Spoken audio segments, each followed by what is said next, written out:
You are not alone if debt from credit cards, medical bills, or personal loans has taken over your finances. This is a system really designed to be confusing and overwhelming, but there is help.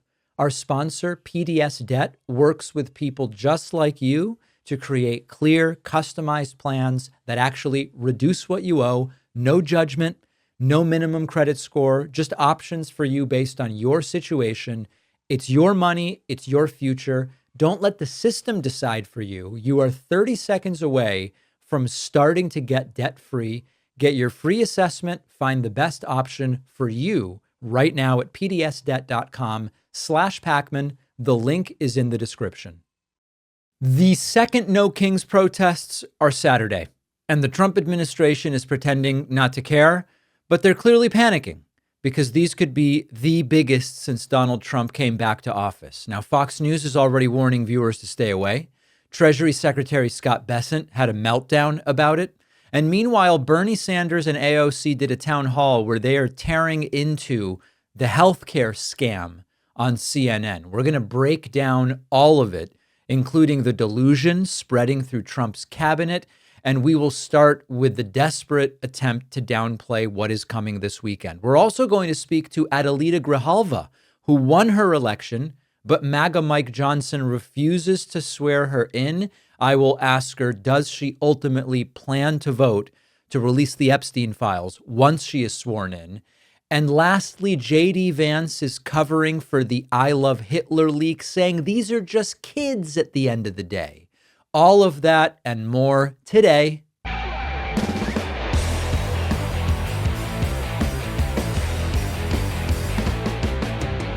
All right, the No Kings protests are back this weekend, and the Trump administration is both trying to project strength, but they are really terrified that these are going to be huge. Authoritarians don't like public displays of displeasure with what they are doing.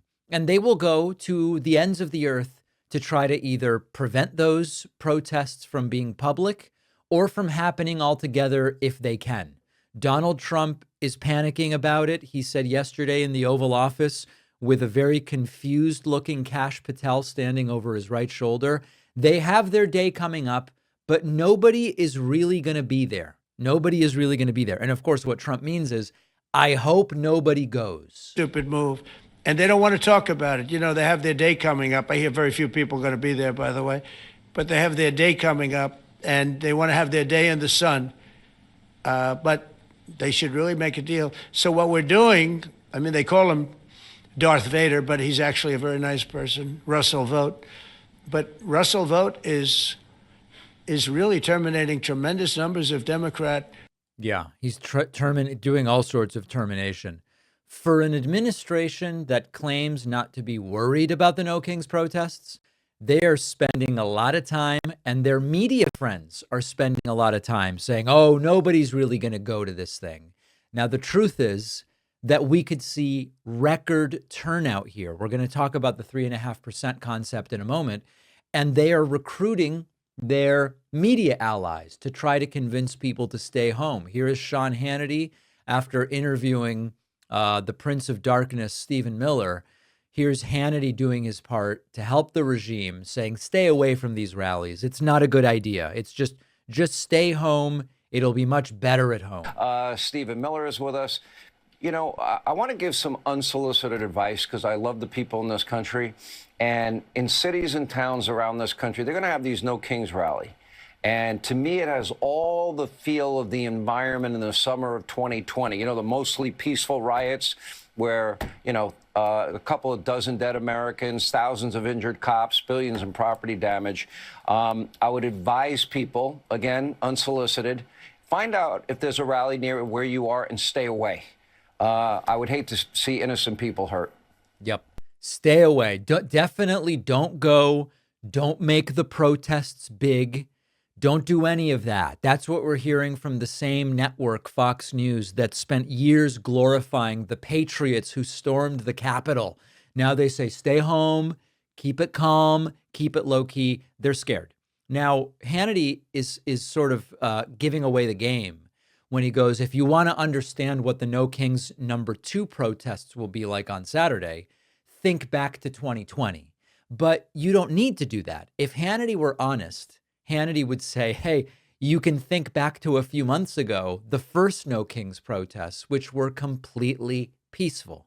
If we want an assessment about how we expect No Kings #2 to go, we would say, well, how did No Kings #1 go? And it was completely peaceful, and they hate that. They rioted on January 6th, and on No Kings Day 1, we were completely peaceful. I stopped by a bunch of these different events. There was a police presence. The police didn't need to get involved. Now, can you find some anecdotal incident from some chapter protest? Probably, right? But these were almost completely, and I would argue, overwhelmingly peaceful protests. They know that massive peaceful protests destroy their narrative. And they show the country that we aren't as defeated as Trump wants us to be. They are scared for good reason, because when we look at history, remember the 3.5% concept. It is believed that it takes about 3.5% of a population actively, peacefully protesting, refusing to go along with what the regime is doing to affect change. 3.5%. In the United States, based on our population, that's about 12 million people. 12 million people showing up, marching, speaking out, no violence, no chaos, just visible and clear. We didn't quite get to those numbers in No Kings #1, but the numbers were big and it got a ton of coverage. They know that if the turnout is a little bit bigger this time than it was last time, we are going to start getting, for them, dangerously close to that 3.5%. So Trump is insisting the protests are going to be small. Sean Hannity is saying to people, stay away, because if even a fraction of this country actually shows up, it won't just be a protest, it could actually be a turning point, and that is what really terrifies these people. It is not only Stephen Miller saying stay away, agreeing with Sean Hannity. It is not only Hannity himself saying stay away. It is not only Donald Trump saying these are going to be small. Even people who have no business talking about this stuff, like Trump's Treasury Secretary, are talking about the protests. I want to talk about that next. Scott Bessent is Trump's Treasury Secretary.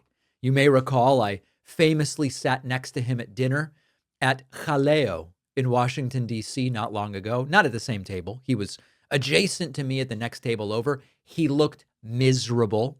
Didn't say a word to the people he was dining with the entire time. Ate his chicken fingers and then, no, he didn't have chicken fingers, but ate his food and then quietly left. He truly seems miserable. And he now is jumping in with what some are calling a psychotic episode live on stage over a protest, over the forthcoming No Kings Day #2. He is taking a different approach than Trump's approach and Hannity's approach. Trump's approach was, it's going to be really small. Hannity's approach was, for safety, stay away. Bessent's approach is, these are going to be far left, hardcore, unhinged protests. We're on day 15, and it doesn't look like there's any sign of a deal. Well, there's a thought out there that they're at least waiting to this crazy No Kings rally. They're crazy. This weekend, which is going to be the farthest left, the hardest core, the most unhinged in the Democratic Party, which is, a big title. And, no kings equal no paychecks. We are paying our military today. The Pentagon went into surplus funds and will be able to make the paychecks. And, They're terrified. They're terrified, and they are completely detached from reality. They want to tell you things about No Kings as if we couldn't just think back to a few months ago when we had a No Kings Day. They want to act like this is going to be, it could be anything. It could be completely whacked, anarchy, violence. The No Kings Day already happened, and it was massive, and it was entirely peaceful. So either Scott Bessent doesn't know that, or he's pretending that he doesn't know that, which raises the question, is he knowingly lying? Is he psychotic? What is the deal with Bessent? And honestly, the bigger question is, what is the Treasury Secretary doing talking about protests? His job is the economy. His job is, he is not supposed to be focused on whatever delusions Donald Trump's staff dreams up to scare viewers, in this case of CNBC. Sometimes it's Fox News. It's like if Janet Yellen had gotten up at a press conference and warned about Burning Man, for example, I think a lot of us would be saying, why is Janet Yellen talking about this? And what does it even mean to say no kings equals no paychecks? Is he suggesting that the people going don't have jobs? Because they mostly do. It's a weekend. Most people have weekends off. Not everybody, not a lot of service workers, of course. But the whole point is we're going to reject authoritarianism. That's the whole idea. It's not about being far left. It's not about being hardcore. But these are people so deep in the cult that they hear no kings and they think, oh my God, they're coming for capitalism. Now, there's no question that there are people who will be protesting this weekend who are not so big on capitalism, and that's fine. That's not really what the protests are about. What they are really afraid of here is the truth. And the truth is, for millions of people to peacefully mobilize and say, we don't want kings, we don't want authoritarianism, we want democracy. And if people stand up again, they won't be able to gaslight the country into silence. They are scared of that. And that is at the foundation of what terrifies them so much. Now, the other side of this is that there are new, objectively terrifying things happening that have developed since No Kings #1. And one of those is that in the midst of this government shutdown, which is ongoing, my DC trip is canceled. For those that were wondering, there was going to be this creator summit in DC. We've been talking about it on the award-winning bonus show. And that's been canceled because of the shutdown. Oh, well, that's not really a big deal. But the big deal is that there are millions of people who may no longer be able to afford health care as a result of what's happening with the health care subsidies. Let's talk about the latest from Bernie and AOC on that. Yesterday, CNN did a town hall with Bernie Sanders, Senator, and Alexandria Ocasio-Cortez, Congresswoman. The topic of health care came up. And what I love about this is that Bernie and AOC are talking not in esoteric, theoretical, hypothetical terms. They are talking in practical, tangible language. Number one, about what happens when people can no longer afford health care. And number two, what that might mean for Republicans. And Bernie pointed out that under Donald Trump, healthcare premiums are skyrocketing. November 1st, which we're getting close to, is the start of open enrollment, where people are going to be notified. People, myself as well, right? I, as a person with my own business, I buy a plan on the exchange. And last year, I gave you a report. I think my plan went from somewhere in the 600s a month, or maybe 580 or something like that, up to 747 a month. This year, I am paying 747 a month. Same plan. Plan didn't get any better. 747 a month.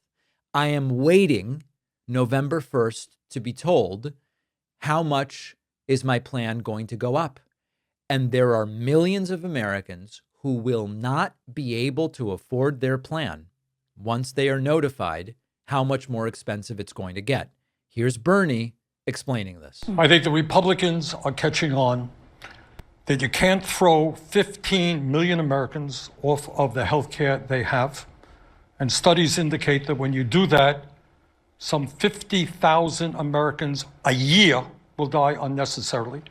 And then on top of that, just in Vermont today, Caitlin, people in my state and all over this country are beginning to receive notices from insurance companies about what their new premiums will be if we do not stop what Trump is doing.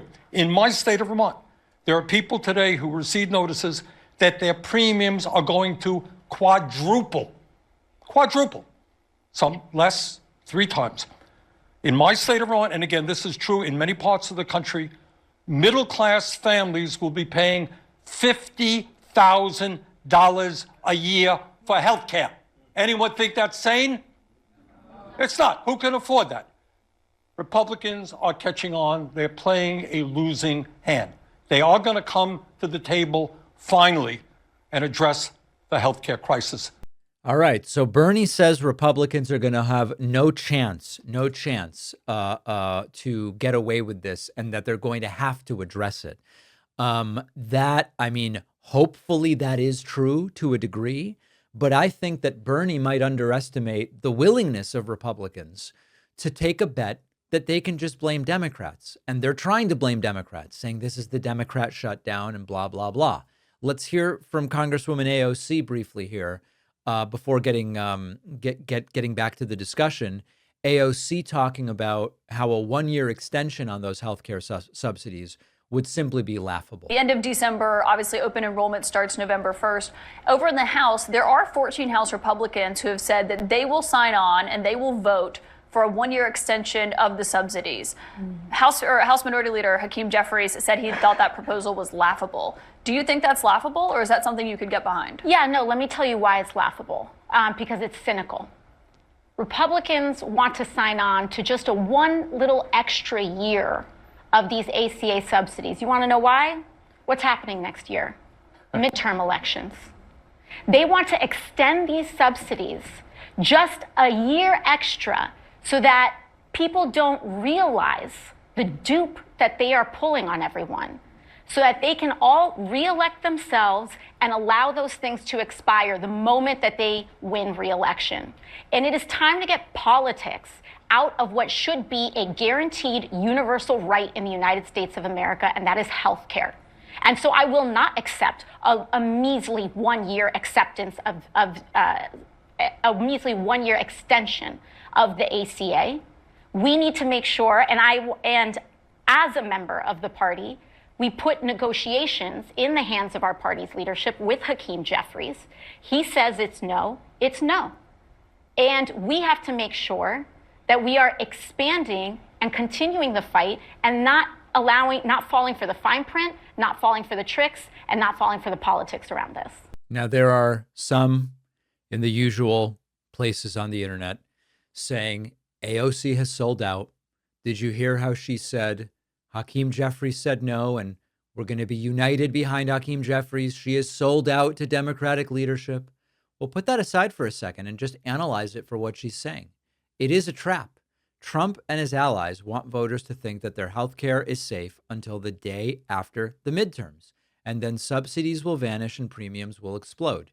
They're running the same scam that they pulled with the tax cuts, which is you give temporary crumbs to everyday Americans and you do massive dumps of giveaways for billionaires. And then when the bill comes due, like I said, and AOC knows it, when the bill comes due, they'll go, oh, Democrat mismanagement caused this.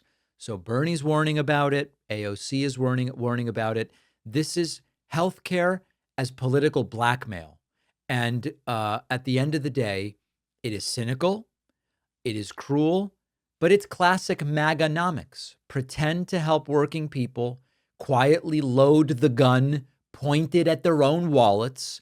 And if the left can communicate that clearly, that this is really about your money, your coverage, your family, and your health, the Republicans lose the argument. The question is, are Democrats able, equipped, and prepared to communicate about it appropriately? Democrats often don't communicate well, as we spoke about yesterday with Jake Auchincloss.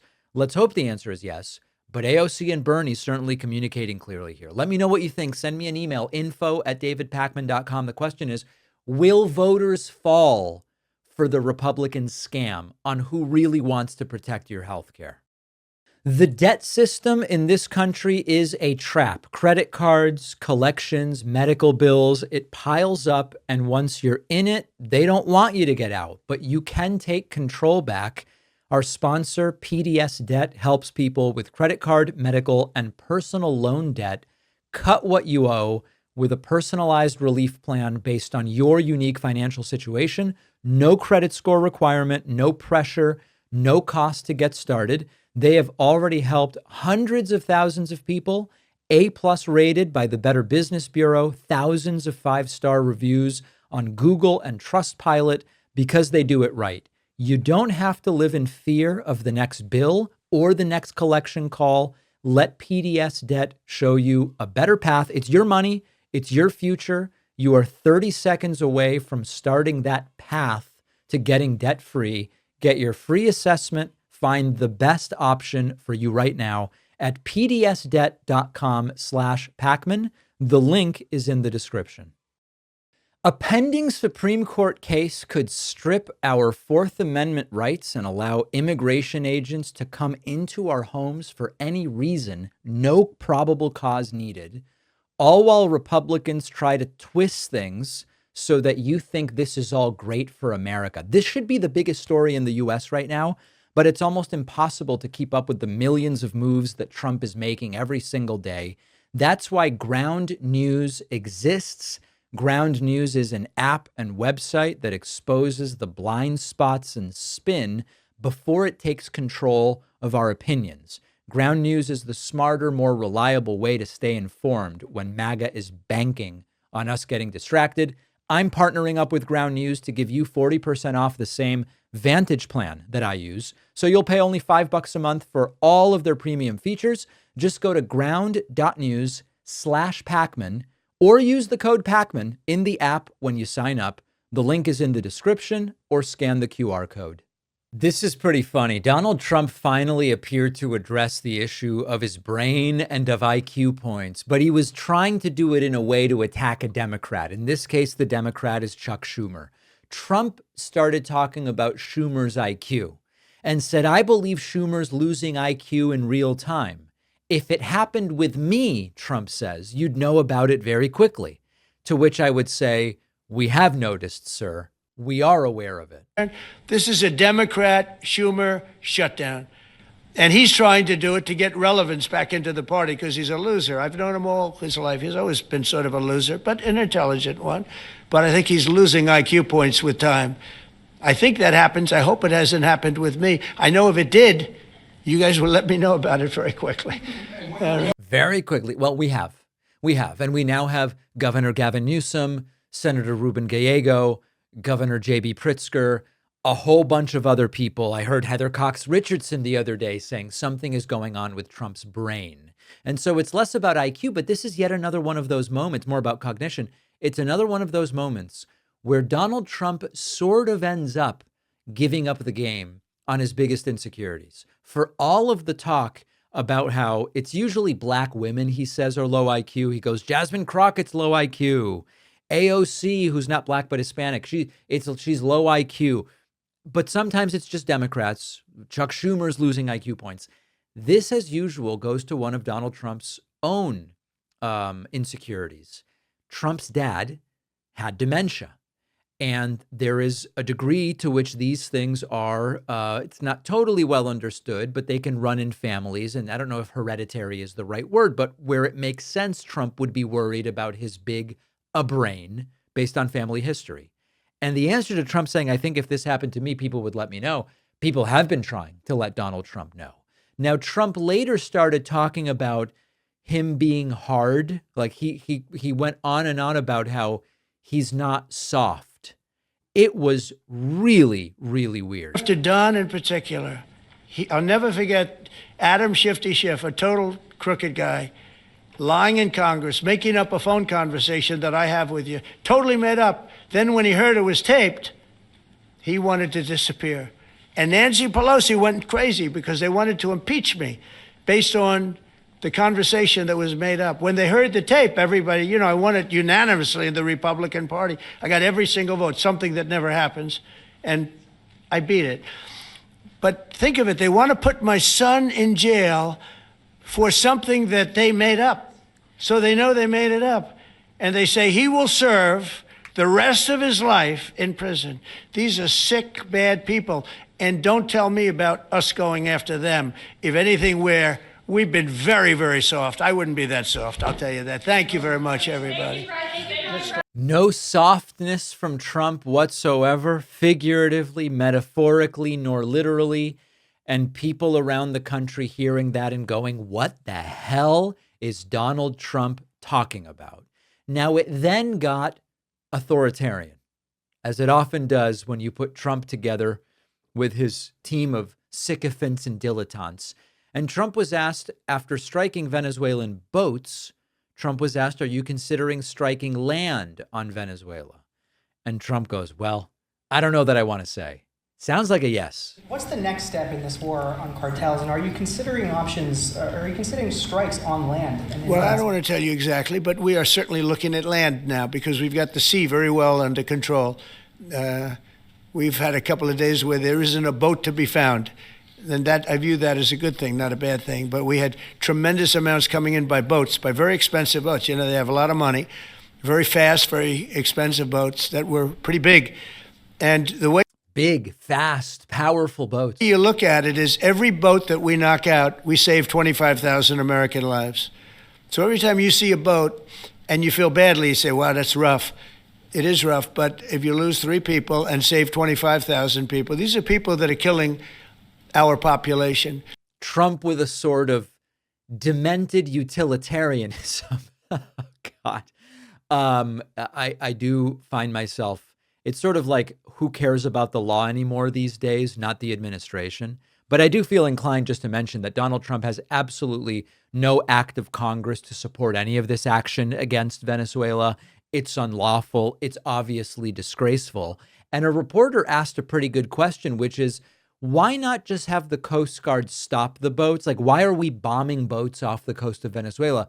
The Coast Guard is legally allowed to stop the boats, and there's no question of legality there. And Trump goes, well, it's just not that effective. Mr. President, on Venezuelan boats, I want to ask you, why not have the Coast Guard stop them, which it is empowered by law to do? You know, this way you can confirm who's on the boat and ensure that they're doing what you suspect. Because we've been doing that for 30 years, and it has been totally ineffective. They have faster boats. Some of these boats are seriously, I mean, they're world-class speedboats, but they're not faster than missiles. But We've been trying to do that for years, and so much of the drugs, 25-30%, would come in through the seas. You know, I don't know why you wouldn't give the Nobel Peace Prize to the guy going, well, we're bombing the boats instead of stopping them because it's easier. And the missiles are faster than the boats. Give this man a Nobel Peace Prize. Why wouldn't they? In another one of these strange moments of, is he having a stroke? Donald Trump talked about a trade deal with Iran and Pakistan, and talked about tariffs to prevent war. I guess it's very much unintelligible. Tariffs are a very important tool for our defense, for our national security. If we don't have tariffs, we're not going to have national security.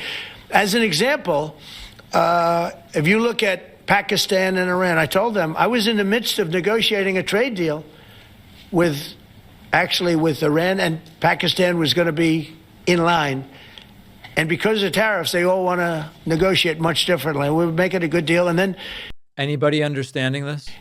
I heard that they're shooting at each other. And I said during one of my conversations, are you guys going to go to war? 2 nuclear powers we are thinking about. I said, here's the deal. You go to war, I'm going to put a 200% tariff. I'm going to stop you from doing any business in the United States. I said it to both of them. Within 24 hours, the war ended. That would have been a nuclear war. And again, the Prime Minister of Pakistan, who was here 2 weeks ago, said that man saved many millions of lives. Trump. I guess what Trump is saying is that tariffs prevented a nuclear war. Your mileage may vary with that as a technique. Finally, in a horrible moment, Trump turns to Newt Gingrich and says, Newt, you agree I won Georgia in 2020, right? No matter what the election results say. Good, because otherwise I would have you fired. And everybody has a good time. But this is the loyalty test that we've been talking about. By the way, you won Georgia 3 times.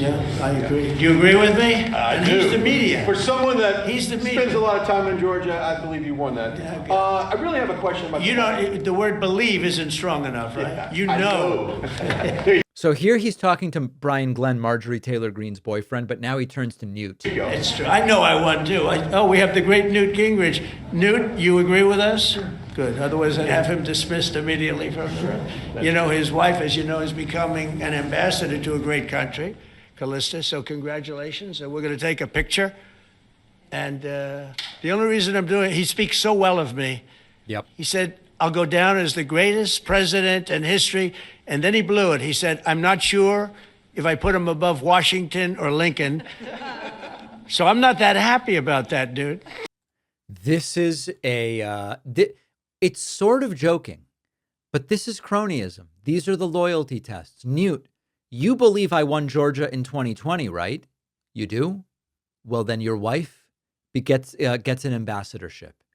This is how Trump operates. He's doing it in plain daylight, and he's getting away with it because nothing and no one seems to have the teeth to stop him.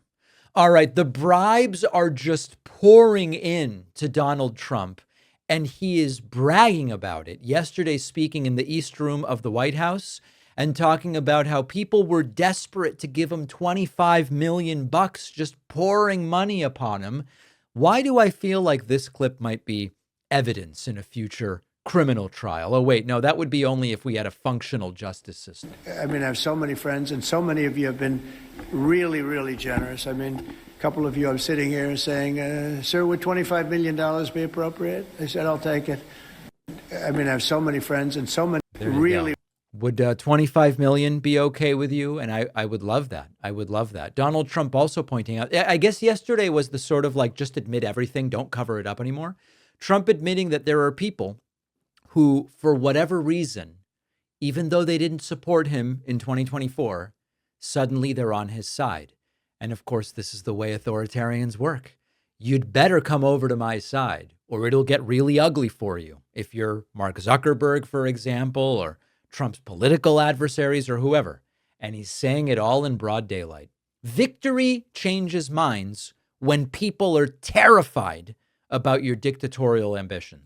3 years ago, 4 years ago, it developed spirit on November 5th, where a lot of you were with me. Some of you weren't, but you quickly became with me. It's amazing the way a victory can change the minds of some people. Oh, yeah. But most of you were with me. And Pepe, you were fantastic. He's got a little sugar business. He has a monopoly. He has a monopoly on the world's sugar. I would say that's a good business. I know nothing about sugar, but I would say a monopoly on sugar is pretty good, Pepe. Monopolies are good if they're your friends, obviously. Trump then adopting the persona of Dementia J. Trump, a character that we have come to know very, very well, talking about the Lincoln bedroom. Little things like at the Lincoln bedroom, the bathroom was done by the Truman family and, a long time ago. And it's done in a green tile, and it's done as in a style that was not exactly Abe Lincoln. It's a style that's not good. There you go. Very, very important stuff. And then also Trump talking about the gold leaf that they have covered the Oval Office in. All lit up and gorgeous and perfect, and we take good care of it too. Wasn't taken good care of. The Oval Office is now at a level that it's never seen before. We take really great care of it. They weren't taking good care of it for 4 years, I'll tell you that. Yep. The White House had no gold paint on it while Biden was president. And by the way, that's true. I was in the Oval Office when Biden was president. It didn't look tacky. It just looked nice. And now it is covered in gold paint. And finally, Donald Trump continuing his obsession with legacy and his delusions of grandeur, holding up I guess we're calling this the Arc de Trump. I guess it's a model of something they are going to build for Trump. I don't know. And it reminds me, quite frankly, of when Hitler would sort of preside over little models of what Berlin or Munich would look like. So that's Lady Liberty. Did you ever hear of Lady Liberty? On top. But, so the sizes would be very different. And here's Lincoln. And this is sort of facing this way. Trump is showing people little models of the things he wants to build. This is where we are, folks. And so we have this direct line. They did this and they did that. So this would be small, medium, and large. This is, people in the room are laughing. This is humiliating to see.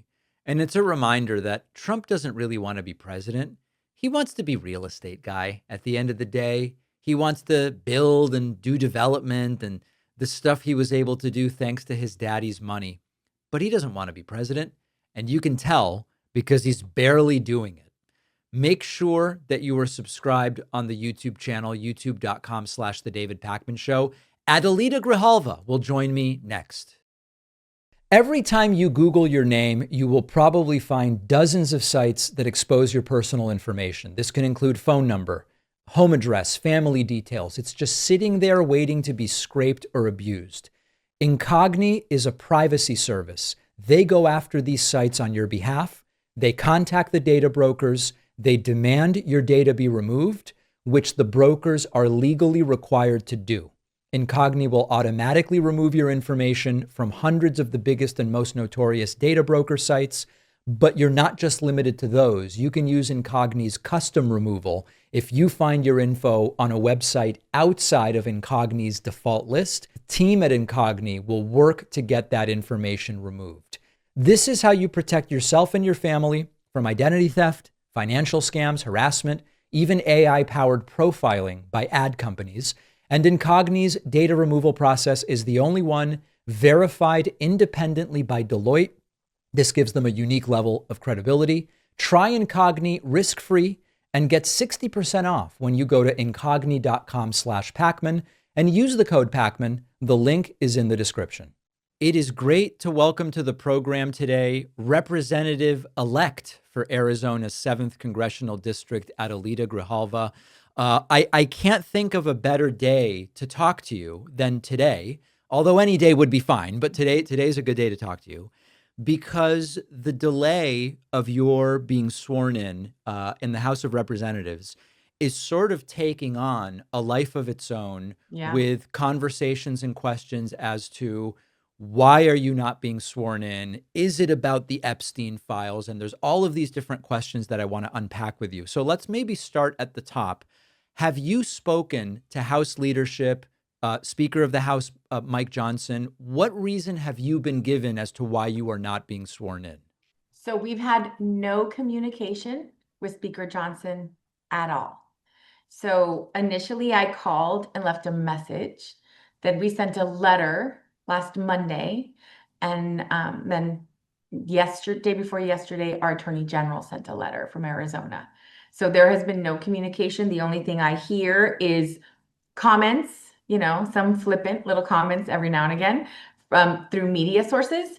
And then Leader Jeffries has reached out to try to, there was a comment made, well, whenever she wants to get sworn in, she can get sworn in. So Leader Jeffries' office jumped on it right away. And then immediately there was backtracking on that comment. To go through it in layers, you have no reason to believe anybody is questioning the legitimacy of your election victory, right? Like they're not going that far. No, initially the comment was made, well, the race needs to be certified. Okay. But the, hypocrisy of that statement was short. It happened right away because there are 2 Republicans that were sworn in with, elected on April 1st, sworn in on April 2nd in a pro forma session less than 24 hours from their election. 2 Republicans from Florida, Petronis and Fine, and then their Representative Walkinshaw was elected and sworn in less than 24 hours later. So those are the 3 that that's sort of the precedent that this speaker has set. And so with me, I assumed, votes were canceled on the 29th and 30th, which were the next few votes after I got elected. And I thought, okay, fine, it'll be October 7th.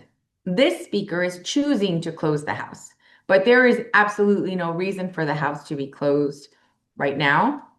And so the excuses are just that. They're just excuses. My race was certified, 70% of the vote, nearly 70%, almost 40 points ahead of my nearest opponent. So there's no argument. I won. Yep. The big question everybody has is whether this is an attempt to delay of signing of the discharge petition with regard to the Epstein files. Now, of course, the speculation is if given the opportunity, you would take every vote and every opportunity to release those files. Is it your intention when you are ultimately sworn in to work for the release of the Epstein files? In other words, are they right that you would vote in that way? Oh, I absolutely would. And I would be the 218th signer, which is the vote needed to, push a vote on the floor over the Epstein files. So initially, it was interesting because on my victory night, like the celebration, somebody came up to me and said, he's not going to swear you in because of those Epstein files. And I thought, oh my gosh, that's a lot of conspiracy theory. But here we are. Did not think that this would be on my bingo card to people know me because I'm not working. But yeah, that's where we are. And I do believe that that's definitely what it is. I mean, if you look at what Trump did during the campaign, he promised on day one that those files would be released. And then I think they got a gander at what was in all of that information and thought better of it. And so Trump started to backtrack even before winning, where on that infamous Fox News interview, they said MLK files, absolutely. JFK files, absolutely. Epstein files. And Trump said, yes, well, that one's a little different. That told me everything I needed to know about ultimately he doesn't really want these files out. Right. And the public wants them. It's this push for transparency that I think is really important. And also, more importantly, these victims deserve justice. And whomever is implicated in those files should have to deal with the consequences of what they did and the crimes that they committed. And then giving these victims an opportunity to be able to, start to move forward. I mean, I can only imagine how often this comment comes up. And if you are one of the victims, how it has to reopen wounds over and over again that have never healed. Now, the thing I, to be honest, don't really understand, even Marjorie Taylor Greene recently said, eventually you're going to get sworn in and you're going to be number 218 if you want to be. What is the point of delaying what might be, I don't know, a few more weeks or maybe a little longer? What do you believe is the point, since inevitably this is going to happen? Well, I think what has been happening based on comments that have sort of been circulating in the media is that Johnson has taken this time to try to convince one of the 4 Republicans to withdraw their names. So in other words, maybe you would be 218, but they could cross someone else off the list and prevent it. You think they have a plan here to actually prevent the 218 from becoming a reality? Oh, I think so. And then this other argument that, oversight has the information. I talked to Chair Garcia, and he literally said, that's BS. We do not. Everything is redacted. We don't have all of the information, and it needs to get out. What my audience increasingly is expecting, and I'm curious your thoughts, is that, yes, at some point, something that will be called the Epstein files will come out. But that between now and that point, a lot of damage will be done to expectations about transparency and believability. And so that whatever they call the Epstein files come out, they will either be so highly redacted or incomplete as to be effectively useless, or if the quote real files do come out, Republicans will be ready to say, we don't even really trust that these are legitimate documents. Do you think that either of those scenarios is likely or possible? Absolutely. Absolutely, I do. And more being here in Washington and seeing how the truth is spun in some crazy ways. Myself and members of the Democratic Women's Caucus marched together to Speaker Johnson's office. There was an A-frame, one of those little tiny A-frames with a foam sort of display on it. That was moved over to one side. There was a police officer there, and he said he put his hands on one of the members, and she said, do not touch me. I'm a member of Congress. He moved to one side. We stood there at the podium, not at his door, and ended up going back out into the rotunda.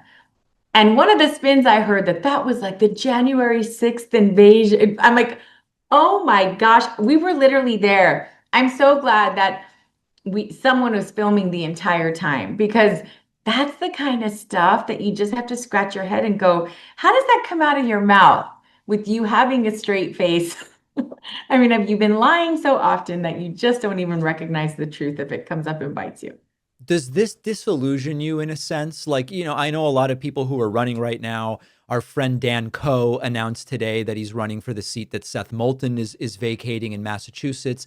And I'm just kind of in this mindset of, I would be so disillusioned about my ability to be an effective representative for my constituents, not because I don't want to be, not because they don't deserve it, but because of the dysfunction that is taking place. I mean, is it you haven't even been sworn in yet? If I were you, would be extraordinarily discouraged.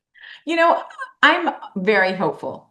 I have been welcomed by every member of the Democratic caucus, the Women's Caucus, the Hispanic Caucus, especially the Progressive Caucus, who supported me from very early on in our campaign. And there were a lot of really good people here that all they want to do is good work. And I am very optimistic at the special that's coming up in November and also for the midterms, because I do think that the general public can see that what is happening here is a complete attack on our democracy. Like that Trump continues to be able to rewrite history, to manipulate information. I mean, a bedrock of our democracy is free and fair elections.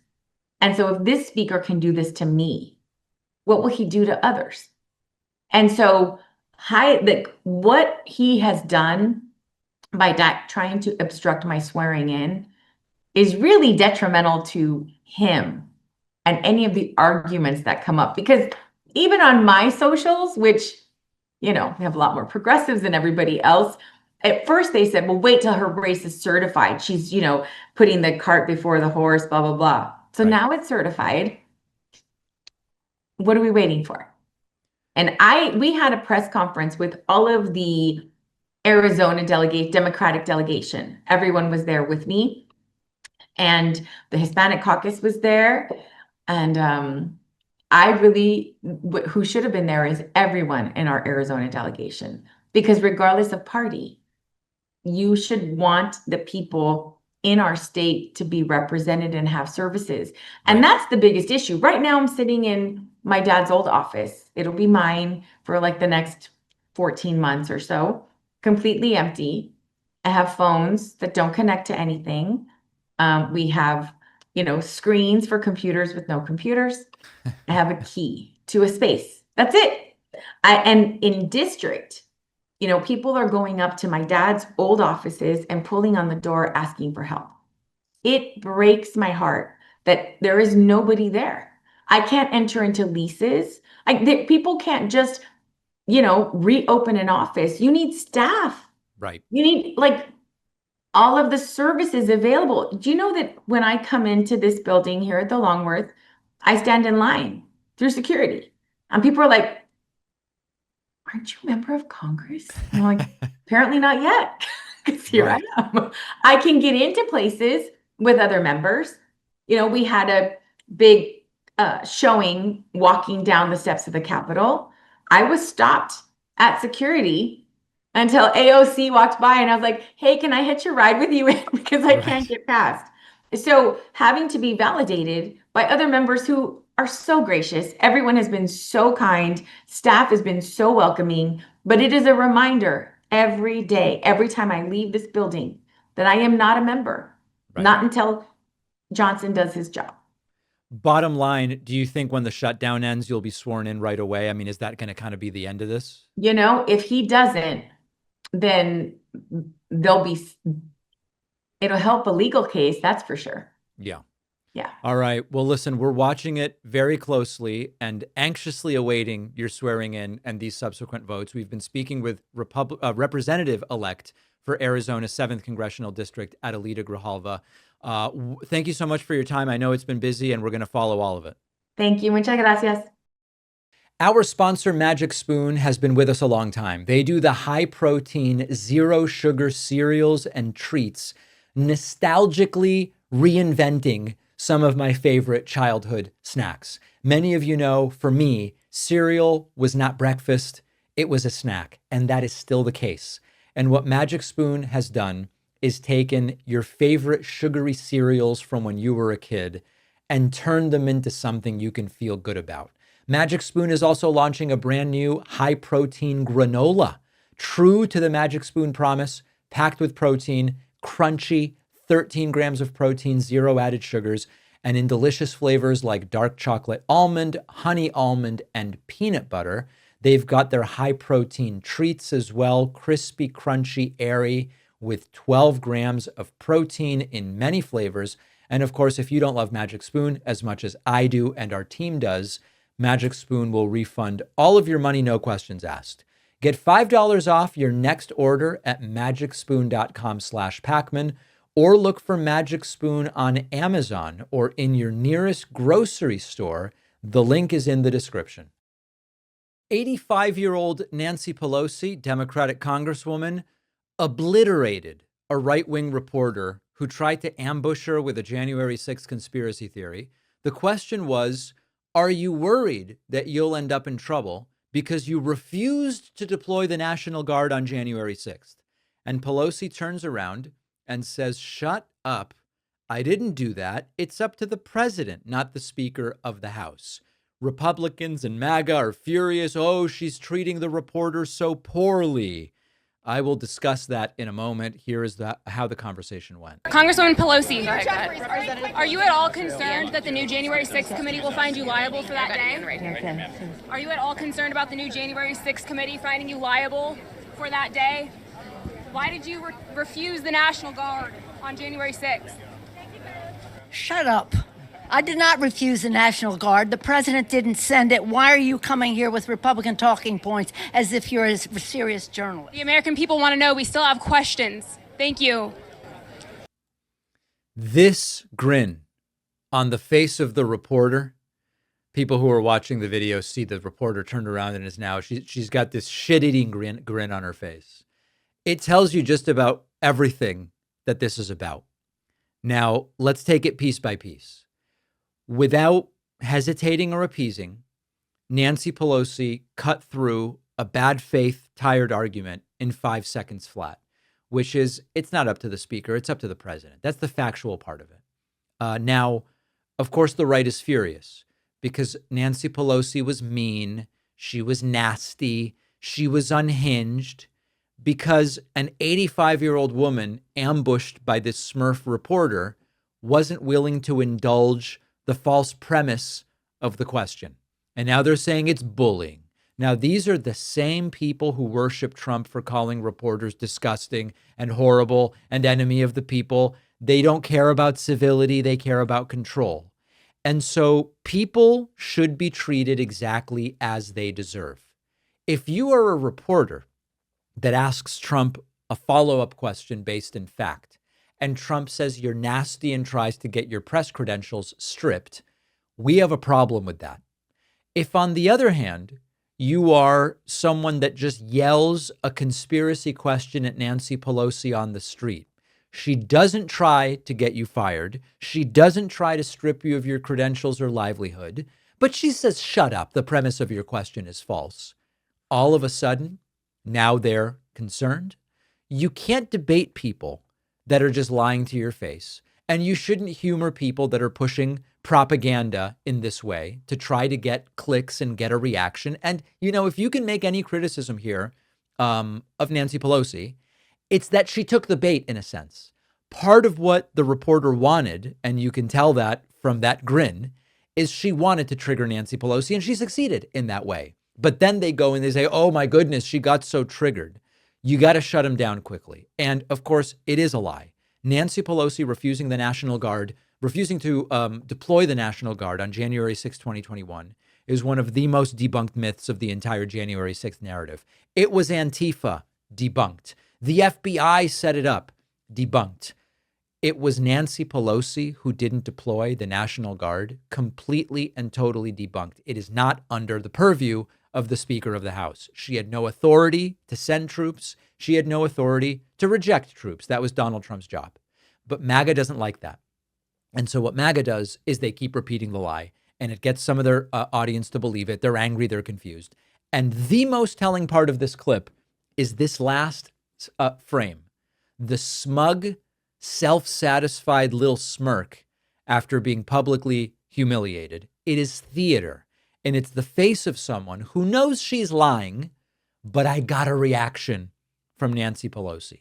They want to be respected, but they're spreading misinformation. They want to be treated like journalists, but they're just propagandists at the end of the day. And so Nancy Pelosi, should she have blown up or not? Let me know in the comment. Was Nancy Pelosi right, or should she have maintained her composure?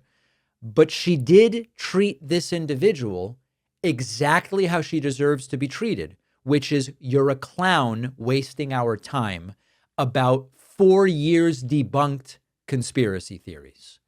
Cringe edgelord J.D. Vance couldn't help himself and kind of self-cucked during a bizarre interview with Real America's Voice. I'm going to explain.